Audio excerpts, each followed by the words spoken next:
खेल के उसूल और कवानीन खेल को खूबसूरत और मुकाबले को जानदार बनाते हैं। एक बल्लेबाज एक वक्त में विकेट के एक तरफ ही खेल सकता है।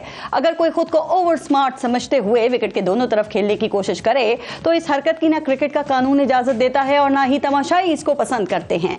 हमारे यहाँ अक्सर सियासत के खिलाड़ी विकेट के दोनों तरफ खेलने की कोशिश करते हैं और ऐसा करने वाले फिर न घर के रहते हैं और न घाट के।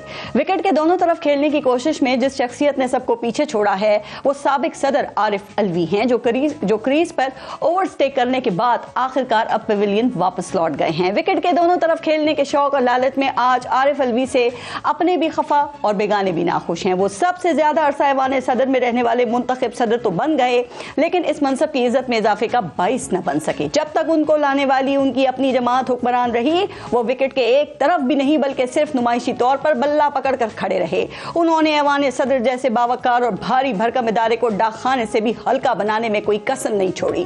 उन्होंने वजीर आजम हाउस से आने वाली हर समरी को कबूल करने और उसको आगे भेजने से पहले कोई कानून देखा ना आईन और ना ही कभी अपनी राय और सोच का इस्तेमाल किया। उन्होंने पीटीआई के दौर में ऐवान सदर को ऑर्डिनेंस फैक्ट्री बना दिया। हुकूमत ने जस्टिस काजी फायद ईसा के खिलाफ रेफरेंस बनाया तो उन्होंने बगैर देखे बगैर परखे आगे भेज दिया और बाद में शर्मिंदगी उठाई। आदम एतमाद के वक्त असेंबली तोड़ने की एडवाइस आंखें बंद करके मंजूर कर ली, जिसको सुप्रीम कोर्ट ने आइन शिकनी के मुतरादिफ करार दिया।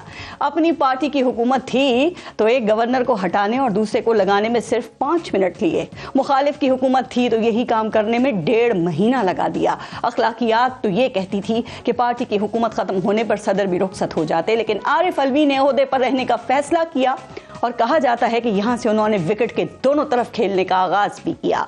उन्होंने ऑफिशियल सीक्रेट एक्ट की मंजूरी दी, लेकिन जिम्मेदारी अपने अमले पे डाल दी। ताहयात नाअहली को 5 साल करने के लिए इलेक्शन एक्ट की मंजूरी को यूं रास्ता दिया कि खुद उम्रे पे चले गए और पीछे से कायम मुकाम ने कानून पर दस्तखत किए। आरिफ अलवी का रिकॉर्ड रहा है कि पहले जिस काम से इनकार किया बाद में उस पर एतराज भी नहीं किया। मखसूस नशस्तों को बुनियाद बनाकर असेंबली इजलास बुलाने से इनकार किया, फिर बुला भी लिया।